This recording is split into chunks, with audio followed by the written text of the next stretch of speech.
बिस्मिल्लाहिर्रहमानिर्रहीम। अस्सलाम वालेकुम। मेरा शौहर मुझसे बहुत काम करवाता था और जब मैं थक जाती तो मुझे ठंडे गिलास का दूध देता, जिसको पीते ही मुझे होश न रहता। एक दिन वो दूध मैंने नहीं पिया और उस रात मेरे साथ जो हुआ, तौबा तौबा। एक बीवी अपने शौहर के लिए किसी भी हद तक जा सकती है और एक औरत रिश्ते निभाने के लिए खुद को मिटा भी सकती है। रिश्तों को निभाने के लिए आखिरी हद तक जाने वाली औरत कभी कभी उन्हीं रिश्तों की भेंट चढ़ जाती है जिनसे उसे बहुत तवक्कुआत वाबस्ता होती हैं। कुछ ऐसा ही मेरे साथ भी हुआ था। बावर्ची खाने में अच्छी तरह धोकर कमरे में आई तो जुनैद तैयार होकर कमरे से बाहर निकल रहे थे। दूध का ठंडा गिलास साइड टेबल पर रखा हुआ था और जुनैद ने रोज़ाना की तरह मुझे जल्दी से दूध का गिलास ख़त्म करने का हुक्म दिया था, लेकिन मेरा दूध पीने को हरगिज़ भी दिल नहीं चाह रहा था। आज मेरा मिजाज पूरी तरह बिगड़ा हुआ था। मैं घर के काम काज करके हद से ज़्यादा थक कर चूर हो चुकी थी और मुझे अपनी नंदों पर भी बहुत गुस्सा था, जिनसे हिलकर एक गिलास पानी तक नहीं पिया जाता था। अभी भी मैं बावर्ची खाने में पूरी तरह साफ करके निकली थी कि जब बड़ी नंद ने मुझे शरबत के साथ कुछ लवाज़मात तैयार करने का हुक्म दिया था, क्योंकि उसकी पता नहीं कौन सी सहेलियाँ इतनी रात को तशरीफ़ ला रही थीं और मैं नए सिरे से पूरा काम करके 12 बजे के करीब कमरे में आई थी। जुनैद कमरे से निकलकर बाहर आए तो गुस्से के आलम में मैंने दूध का गिलास उठाकर ज़मीन पर दे मारा और फिर कुछ ही लम्हों में मुझे एहसास हुआ कि जुनैद जो किसी काम से कमरे से बाहर निकले थे, अगर वापस आने पे उन्हें दूध का गिलास इसी तरह मिला तो वो बहुत ज़्यादा खफा हो जाएंगे। मैं जो पहली थकन से चूर थी जुनैद की खफगी का सोच कर अब अपने ही फैलाए हुए दूध और गिलास के कांच को समेट रही थी। वो तो खुदा का शुक्र था कि जुनैद के आने से पहले मैंने कमरा पूरी तरह साफ कर दिया और बिस्तर पर लेट गई। मैंने इस बात पूरी तरह छुपा दी कि मैंने दूध नहीं पिया, बल्कि गुस्से में गिलास तोड़कर सब साया कर दिया है, क्योंकि जुनैद मुझे सख्ती से दूध पीने की ताकीद करते थे। उनका कहना था कि मैं सारा दिन इतना काम करती हूँ तो मुझे सोने से पहले दूध ज़रूर पीना चाहिए, लेकिन आखिर मैं इंसान थी, कब तक अपना गुस्सा दबा कर रख सकती थी। किसी न किसी तरह तो इस गुस्से को बाहर निकलना ही था और आज वो कांच के गिलास और दूध पर निकल गया था। जुनैद कमरे में आए तो मुझे बिस्तर पर लेटा हुआ देखकर मेरे बराबर में ही बैठ गए और मुझसे यहाँ वहाँ की बातें करने लगे।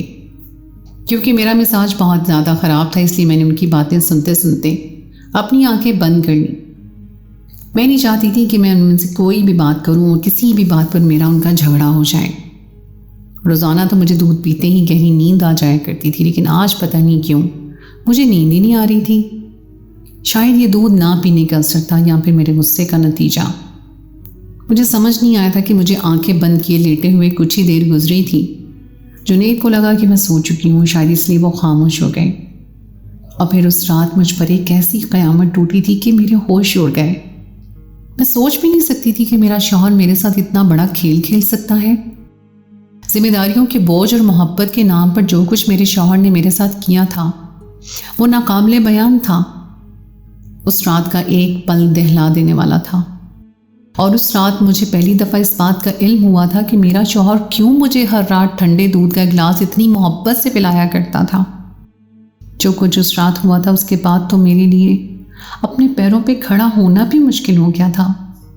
मेरा पूरा वजूद लर्ज़ उठा था और मैंने फैसला कर लिया था कि अब मैं मज़ीद इस घर में एक पल नहीं गुजारूंगी। ये जानकर आपके भी होश उड़ जाएंगे कि मेरे साथ मोहब्बत और एतबार के नाम पर कितना बड़ा धोखा किया गया था। मेरा नाम हमना है और मेरा ताल्लुक़ एक पढ़े लिखे और खाते पीते घराने से था, लेकिन आज मैं अपनी मोहब्बत की शादी का नतीजा भुगतने पे मजबूर थी। मैं पिछले 2 घंटे से मुस्तकिल बर्तन धो रही थी और कमर की तकलीफ से मेरी आंखों से आंसू बह रहे थे। अपने माँ बाप का चेहरा मेरी आंखों में झिलमिला रहा था। मैं अपने अब्बा की बड़ी लाडली बेटी थी और अब्बा मुझे सर आंखों पर बिठा कर रखते थे, लेकिन किस्मत ने मुझे एक ऐसी चोट दी थी कि शादी के बाद मुझे 1 मिनट भी सुकून से बैठने को नसीब नहीं हुआ था। मेरे अब्बा ने कई दफ़ा मुझे समझाया था कि मैं जुनैद से शादी ना करूं, लेकिन मोहब्बत मेरे सर पर किसी भूत की तरह सवार थी और अपने बाप का तजर्बा और उनका फ़ैसला मुझ पर गिरा गुजरा था। मैंने अपने माँ बाप की मर्ज़ी के ख़िलाफ़ जाकर जुनैद से शादी की थी। मेरी शादी को 4 महीने होने वाले थे और ये 4 महीने मैंने अपने ही शौहर के घर में किसी मुलाजमा की तरह गुजारे थे। इन 4 महीनों में ऐसा कोई दिन नहीं था जब मैं थकन से चूर ना हो जाती या मेरे जिस्म में दर्द ना होता। आज भी मेरी सास नंदों ने खाना खाकर बर्तनों का ढेर सिंक में जमा कर दिया था और मैं 2 घंटे से उन्हीं बर्तनों को मांज रही थी। बावर्ची खाने के सामने बने मेरी सास के कमरे से हंसने बोलने की आवाज़ें आ रही थी और मुझे अच्छी तरह पता था कि मेरी तीनों नंदे मेरी सास के साथ बैठी अब किसी फिल्म के मज़े लूट रही हैं। लेकिन उनमें से किसी को इतनी तौफीक नहीं हुई थी कि वो उठकर मेरे किसी काम में मेरा हाथ बटा देती। उन्हें पका पकाया खाना मिल गया था जिसे खाकर उन्होंने बर्तन जमा कर दिए थे। उनका बावर्ची खाने से भला क्या ताल्लुक था? मैं उनके लिए मुफ्त की नौकरानी थी। मेरी आंखों से आंसू बह रहे थे और पता नहीं ये आंसू कमर दर्द की वजह से निकल रहे थे या फिर उन लोगों की बेहिस्सी की वजह से, या शायद ये आंसू जुनैद की मोहब्बत का भरम टूटने पर थे जिसने मुझे ज़िंदगी भर का सुख देने का वादा किया था और सुकून का एक पल भी नहीं दे पाए थे। ये तो मेरे दिल में जुनैद के लिए मोहब्बत थी जिसकी खातिर ये सब कुछ मैं बर्दाश्त कर रही थी, वरना इस घर में मुझे एक घड़ी के लिए भी सुकून नसीब नहीं हुआ था। ये जुनैद ही थे जिन्होंने सारे घर के कामों का बोझ मुझे अकेली जान पर डाला हुआ था और मैं उनकी मोहब्बत में ये बोझ उठा रही थी। लेकिन आखिर कब तक मैं इस बोझ को उठा सकती थी? औरत वफा की पुतली होती है और मर्द के मोहब्बत भरे चंद जुमलों से ही पिघल कर रह जाती है। मेरा हाल भी वैसा ही था। मैं सारा दिन काम काज से थक कर चूर हो जाती, लेकिन रात के पहले पहर जब मेरा शौहर मोहब्बत से मेरा हाथ थाम कर दूध का गिलास मेरे लबों से लगाता और मोहब्बत से मुझसे 2-4 बातें करता तो मैं दिन भर की सारी थकन को भूल कर खुशी से झूम जाती कि मेरा शौहर मुझसे इतनी मोहब्बत करता है। मैं ये भी भूल जाती कि किस तरह मैं तन्हा सारा दिन मुलाजमों की तरह काम करती हूँ और ससुराल वाले मुझ पर हुक्म चलाते हैं। हमारी शादी के दूसरे दिन से ही ये सब चला आ रहा था। शादी की पहली रात जुनैद जब कमरे में आया था, मैं शर्मा कर अपने आप में सिमट गई थी। मुझे लगा था वो मेरी खूबसूरती की तारीफ करेगा, रोमानवी जुमले कहेगा या हर शौहर जो अपनी बीवी से कहता है वो कहेगा, लेकिन ऐसा कुछ नहीं हुआ था। जबकि जुनैद ने अपनी पसंद से मुझसे शादी की थी। मुझे हमेशा से ऐसा लगता था कि शादी की पहली रात मेरी ज़िंदगी की यादगार रात होगी, क्योंकि जुनैद ने मुझे पाने के लिए अपने घर वालों की बहुत मुखालफत बर्दाश्त की थी और काफ़ी झगड़ों के बाद ही मैं उनकी ज़िंदगी में शामिल हुई थी। लेकिन जुनैद ने जो कुछ पहली रात मुझसे कहा था वो मेरी उम्मीदों से हटकर था। मैं हैरान परेशान इसी अपने शौहर की बात सुन रही थी और मेरा शौहर मेरा हाथ पकड़कर मुझसे इस बात की यकीन दहानी चाहता था कि मैं उसकी बातों पर अमल करूंगी। मैं नई नवेली दुल्हन थी, अपने शौहर की किसी भी बात से कैसे इनकार करती, और शौहर भी जो मेरा मनचाहा था। इसलिए मैंने जुनैद से वादा कर लिया कि मैं वही सब कुछ करूंगी जो वो चाहते हैं। उसके बाद जुनैद ने मुझे अपने हाथ से दूध का ठंडा गिलास पिलाया था और ऐसी गहरी नींद में सोई कि सुबह ही आंख खुली। और ये देखकर मुझे बहुत ज़्यादा शर्मिंदगी हुई कि जुनैद मुझसे पहले ही उठकर बैठे हुए थे। पता नहीं मुझे कैसे और कब इतनी गहरी नींद आ गई थी।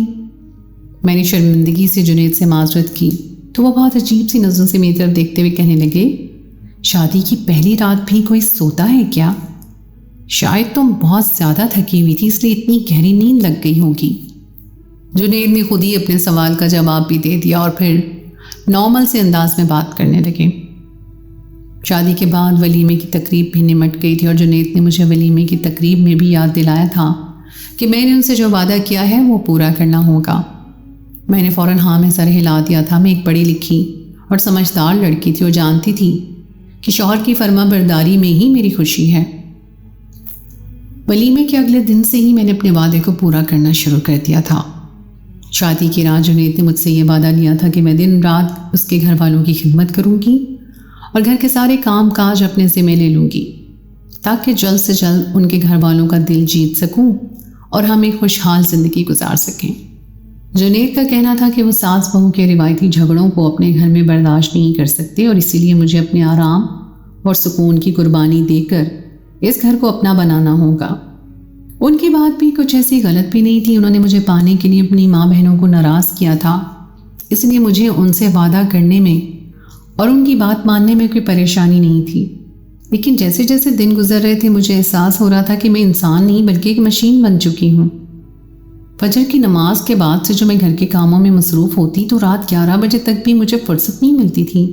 खाना पकाने से लेकर कपड़े धोने तक सारे काम मेरे ज़िम्मे आ गए थे।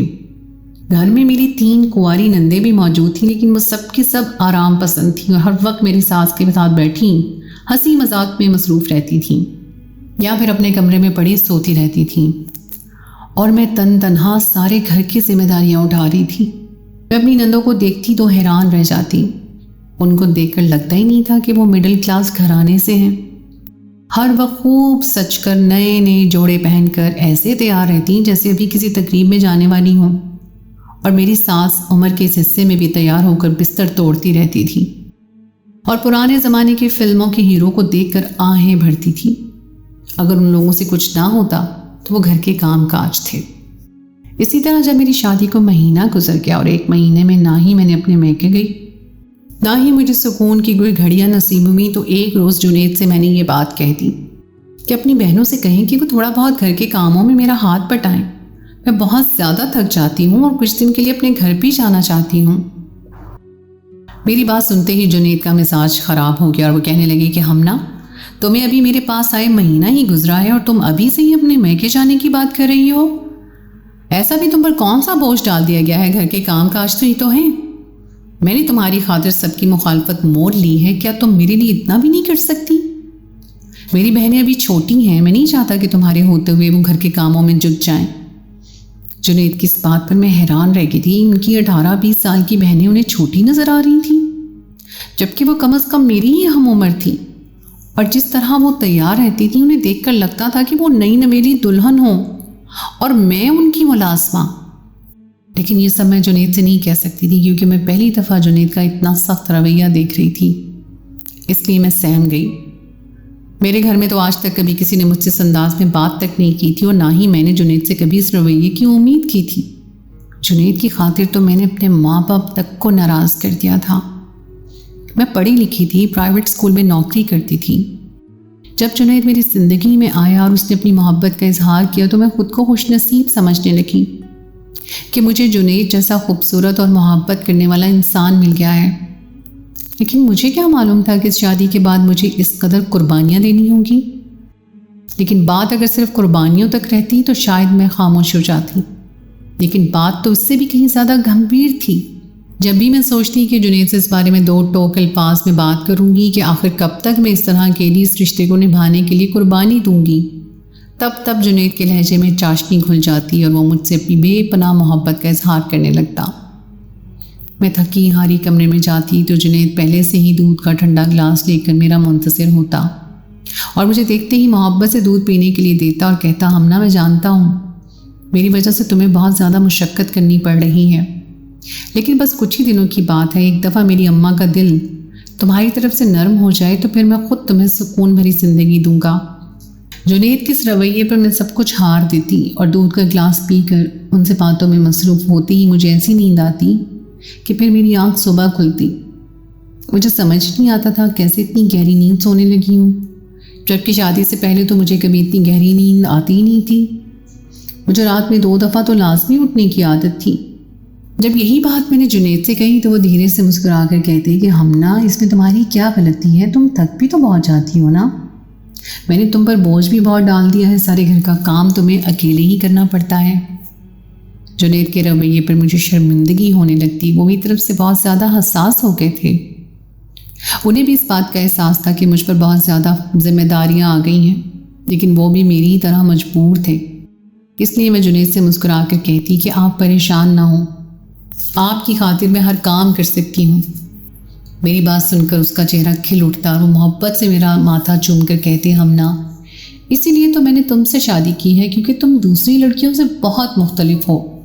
शदीद गर्मियों के दिन थे और रातें तक झुलसती हुई महसूस होती थी। सारा दिन ऐसे में काम काज में लगे रहना, बावर्ची खाने की गर्मी को बर्दाश्त करना मेरे लिए बहुत मुश्किल हो गया था।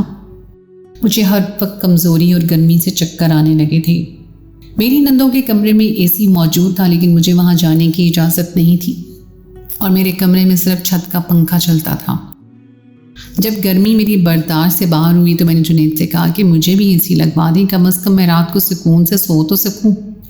मेरी बात सुनकर जुनैद कहने लगी कि मैं मज़ीद एक और एसी का खर्चा बर्दाश्त नहीं कर सकता। वैसे भी तो तुम रात में इतनी गहरी नींद सोती हो, तुम्हें तो मेरा होश नहीं रहता, गर्मी की क्या खबर होगी। ये सुनकर मैं हैरान रह गई कि वो अपनी 3 बहनों के एसी का खर्चा उठा सकते थे, लेकिन अपनी बीवी को ये सहूलत देने से इनकारी थे। और मेरी गहरी नींद भी तो इसी थकन का नतीजा थी जो दिन भर में उनकी वजह से मैं बर्दाश्त करती थी। मेरा दिल जुनैद की तरफ से ख़राब हो गया था। मुझे लगने लगा था कि मेरे अब्बा ठीक कहते थे, मैंने मोहब्बत में अंधे होकर खुद अपने पैरों पर कुल्हाड़ी मारी थी।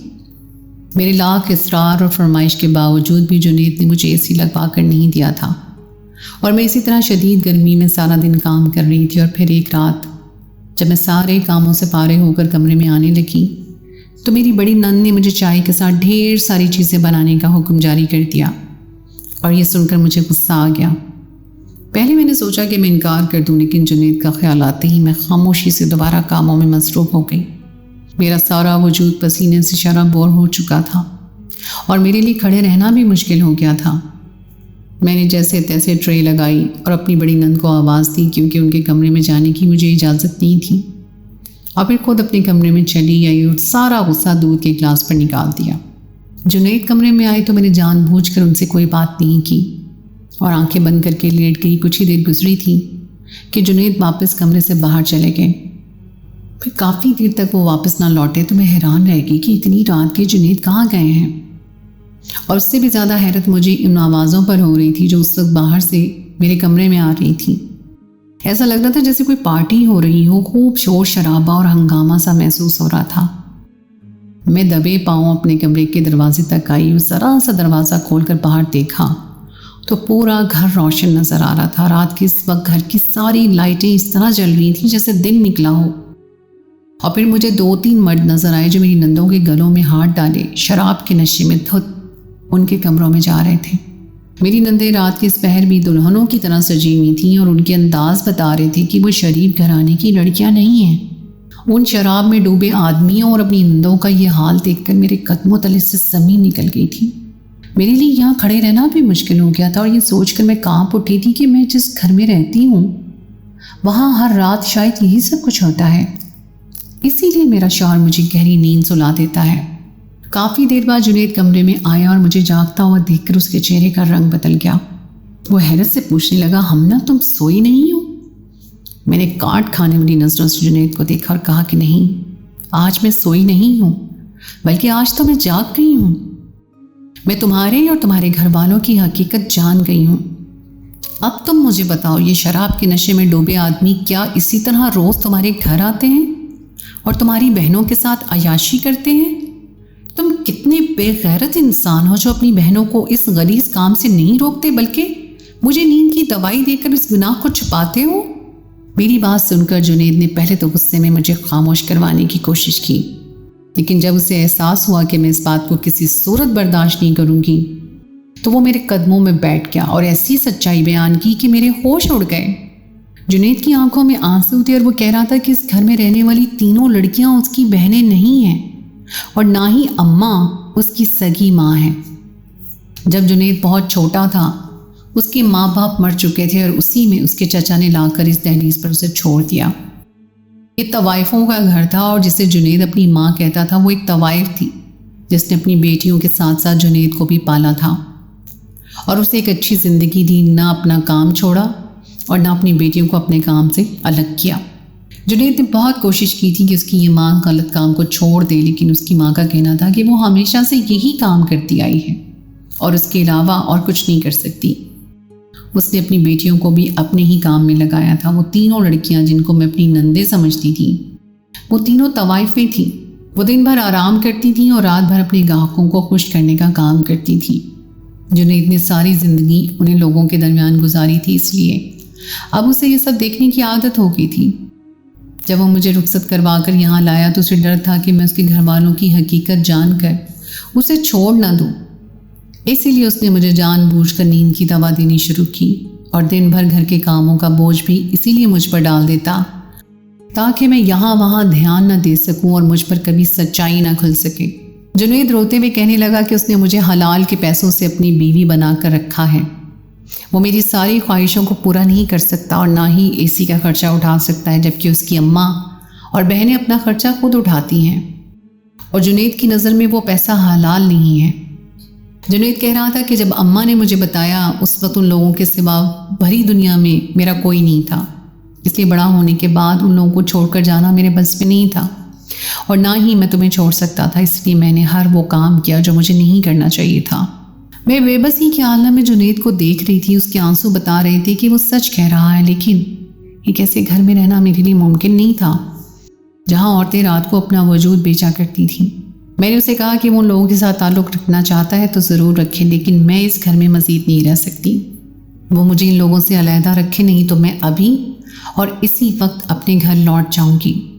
हमारी आवाज़ें सुनकर जुनैद की अम्मा चली आई थी। उन्होंने जब हमारे दरमियान की तकरार सुनी तो खुद जुनैद के सर पे हाथ रख कर कहा कि बेटा अब तुम अपनी ज़िंदगी गुजारो, मैं और मेरी बेटियां इसी दलदल में अपनी ज़िंदगी गुजारेंगी, क्योंकि हमने सारी ज़िंदगी यही काम किया है और अब हम चाहें भी तो इस काम को नहीं छोड़ सकती। अपनी माँ के समझाने और मोहब्बत की खातिर जुनैद ने वो घर छोड़ दिया था, लेकिन आज भी वो अपनी माँ बहनों से मिलने के लिए जाता है। उसका कहना है कि वो उन लोगों को कभी फरामोश नहीं कर सकता जिन्होंने मुश्किल वक्त में उसे सहारा दिया था। तो दोस्तों, ये थी मेरी आज की कहानी। उम्मीद है आपको आज की कहानी पसंद आई होगी। कहानी अच्छी लगी तो उसको लाइक ज़रूर कीजिए, अपने दोस्तों के साथ शेयर कीजिए और अगर आपने अभी तक मेरे चैनल सुनो ज़रा को सब्सक्राइब नहीं किया तो उसको फ़ौरन सब्सक्राइब कर लीजिए। साथ ही लगे बेल आइकन को भी प्रेस कर दें ताकि आपको मेरी आइंदा आने वाली कहानी का नोटिफिकेशन बर वक्त मिल सके। अगली कहानी तक के लिए मुझे इजाज़त दीजिए। खुदाए पैमान।